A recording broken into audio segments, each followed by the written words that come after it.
నీకు ఎందుకంత బెదురు? నా కథలు వచ్చాయా లేక తిరిగి వచ్చాయా? నీకు నాకు సంతోషకరమైన వార్త. ఇక్కడ నుంచి నువ్వు పంపిన కథలు తిరిగి రావు బాబు.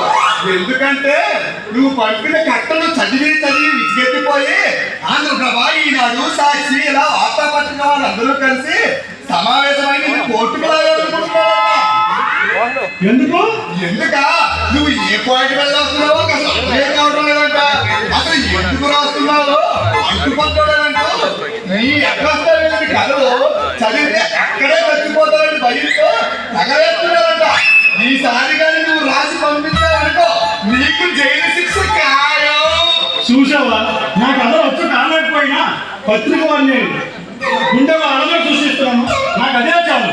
దేశానికి స్వతంత్రం తెచ్చిన గాంధీ తాత పేరు వచ్చింది, ఆ గాంధీ సంఘ గాజులకు పేరు వచ్చింది. నా పేరు మౌని మోగాలంటే మళ్ళీ కథలు పంపుతాను. బాబులను కోర్టుకి ఎక్కిస్తారు, అప్పుడు విలేకరులు నాకు అందరూ పేపర్లకు ఎక్కిస్తారు. అప్పుడు పత్రిక వారిని గడగలని రచయితగా నా పేరు ఈ రాష్ట్రమంతా మారుమోగుతుంది. ఆహా, ఏమి గొప్ప ప్రయోజనం ఇది. నువ్వు ఈ జన్మకు మారవు, నాకు ఈ జన్మకు సుఖపడే యోగము లేదు. వద్దు బాబు, నువ్వు మారద్దు. నేనే నా ఉద్యోగానికి రిజైన్ చేసి వెళ్ళిపోతున్నా. ఇదిగో నీకు చివరిగా ఇచ్చే లెటర్ ఇదే. వస్తాను బాబు, ధన్యవాదాలు. ఎవరేసి ఉంటారు? సరే, నేను ఈ లెటర్ చదువుతూ ఉంటాను. మీరు అక్కడ అందమైన వాళ్ళ తేలిపోయింది.